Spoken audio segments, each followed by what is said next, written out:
Good morning विद्यार्थी मित्रों। विचित्र विद्या विहार तथा कांदाबा कन्या विद्यालय कोर्सेज में मैं आपका स्वागत करती हूँ। कक्षा 8 विषय हिंदी में इकाई 4 कर्मयोगी लाल बहादुर शास्त्री, उसके लेखक है शंकर दयाल शर्मा। उसका आज हम अभ्यास करेंगे और आपको अच्छी तरह से पढ़ना है।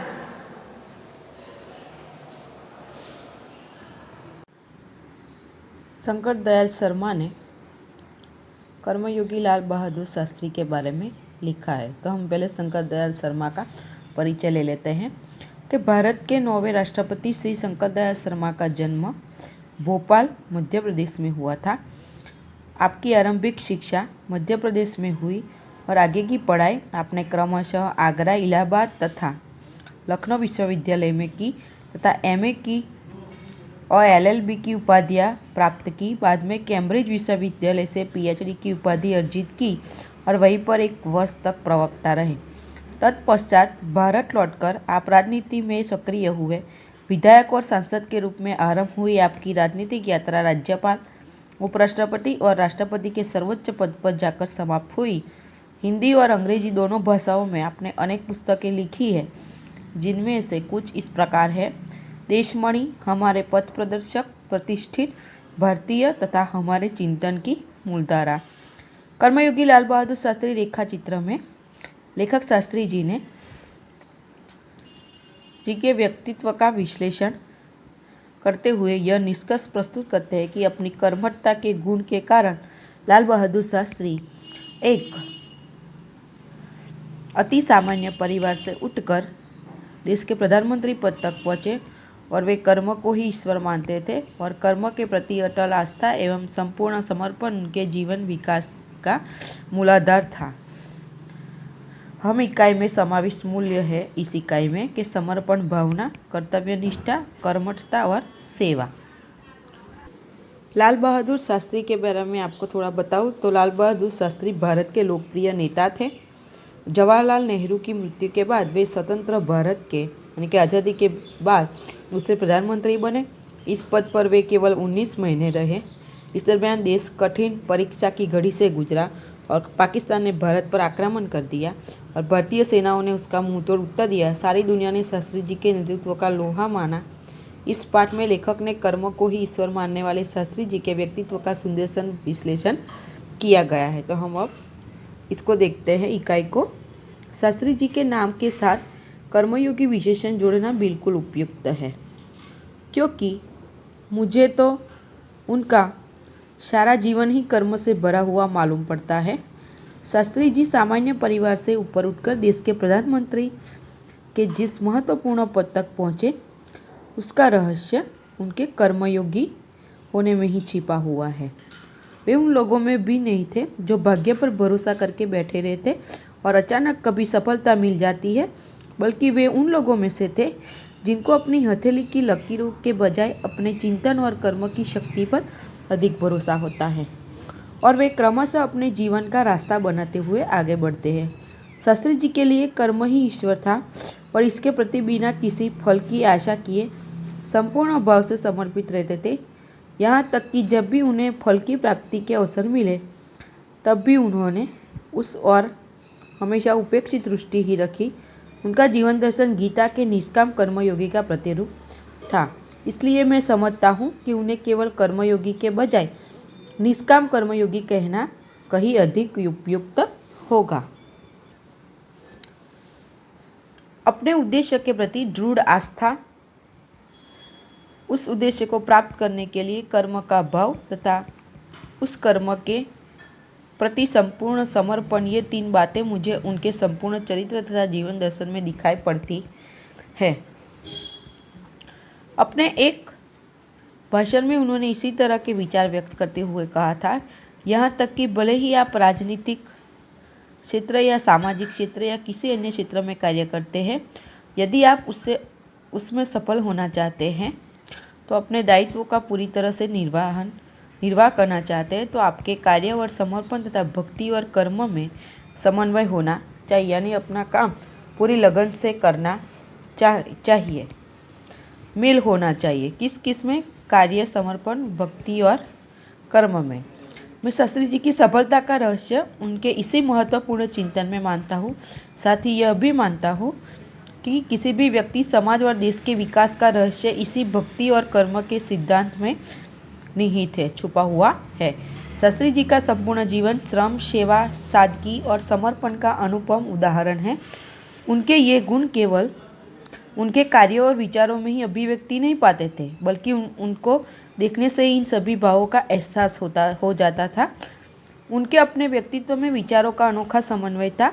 वे जो कुछ कहते थे वही करते थे, और जो कुछ भी करते थे वह एकमात्र राष्ट्र लाभ की भावना से प्रेरित होकर करते थे, यानी कि राष्ट्र के लिए काम करते थे। मुझे लगता है कि यह उनके चरित्र की एक बहुत बड़ी विशेषता थी, जिसके कारण देशवासी उन पर इतना अधिक विश्वास करते थे और उन्हें चाहते भी थे। पंडित नेहरू की समृद्ध राजनीतिक विरासत को संभालना नेहरू जी के बाद और उसे आगे ले जाने का काम कम कठिन नहीं था, लेकिन देश ने उस समय यह साफ साफ देखा कि उसे संभालने की ताकत शास्त्री जी में ही है, और शास्त्री जी ने अपने निर्मल चरित्र और दृढ़ संकल्प शक्ति द्वारा देश की इस आकांक्षा को पूरा किया, यानी कि इच्छा को पूरा किया। शास्त्री जी की एक सबसे बड़ी विशेषता यह थी कि वे एक सामान्य परिवार में पैदा हुए थे। सामान्य परिवार में ही उनकी परवरिश हुई, और जब वे देश के प्रधानमंत्री जैसे महत्वपूर्ण पद पर पहुँचे तब भी वह सामान्य ही बने रहे। अगर आप प्रधानमंत्री बन जाए तो आप क्या करेंगे? हम बन जाएंगे तो हमारे जीवन में और हमारे विचार, हमारा एटीट्यूड अपने आप बदल जाएगा। लेकिन शास्त्री जी ऐसे नहीं थे। विनम्रता, सादगी और सरलता उनके व्यक्तित्व में एक विशिष्ट प्रकार का आकर्षण पैदा करते थे।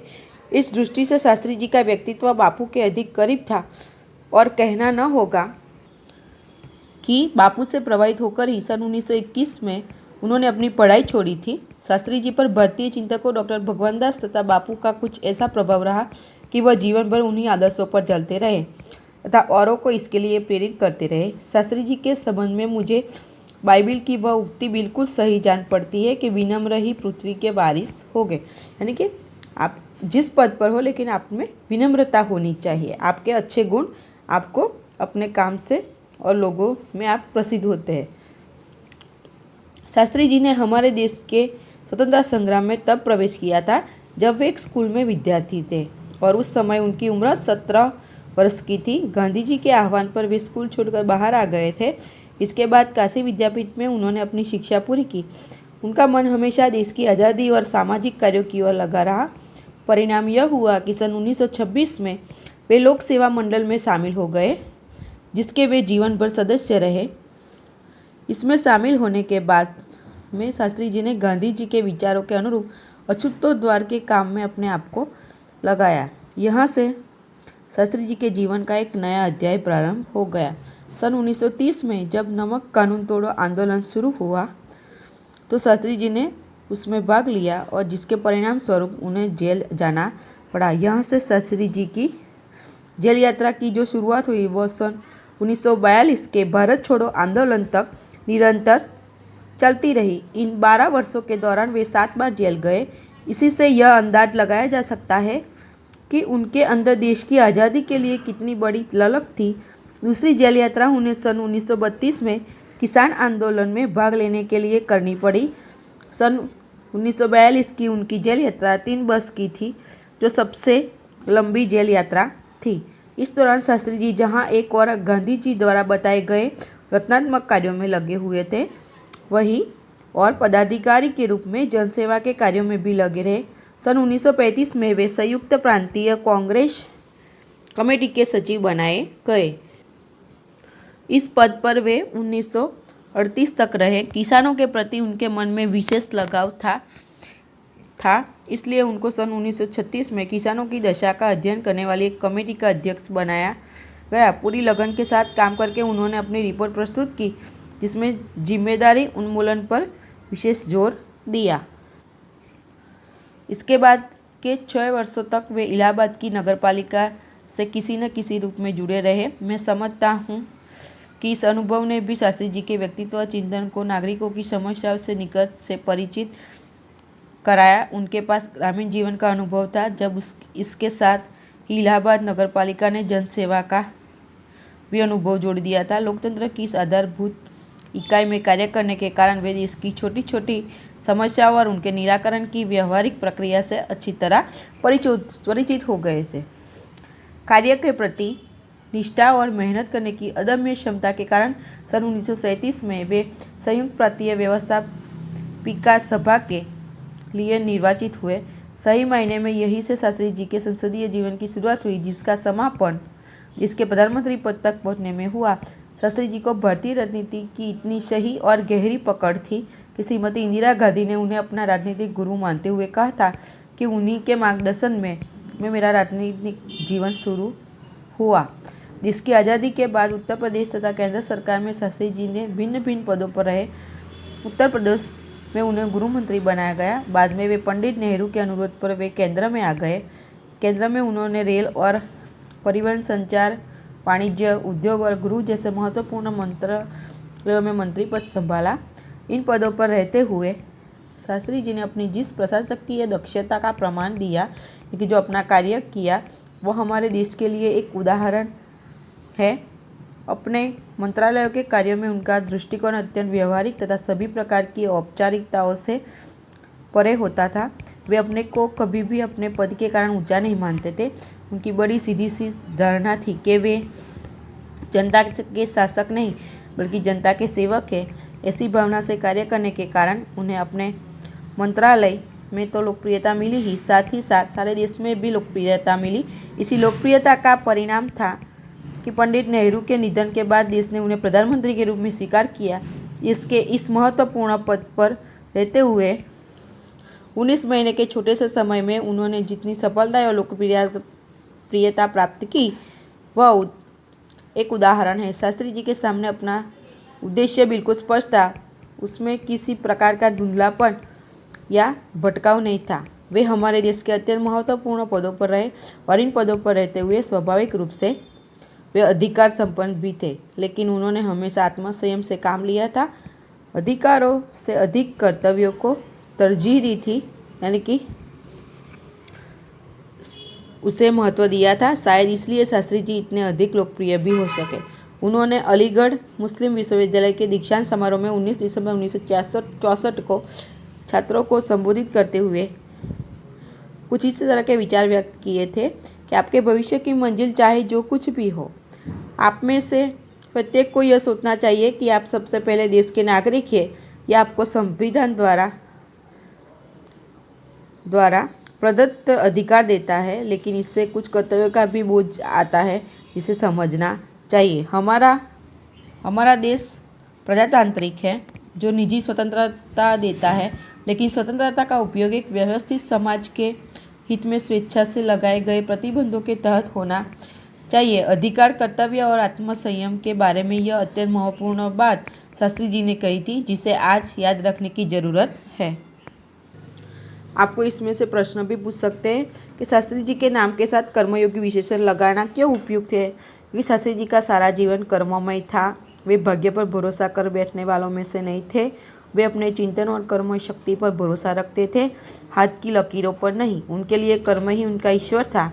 उसके प्रति वे निस्वार्थ भाव से समर्पित थे। इस प्रकार जीवन पर निष्काम कर्म में लगे रहने के कारण उनके नाम के साथ कर्मयोगी विशेषण लगाना बिल्कुल उपयुक्त है।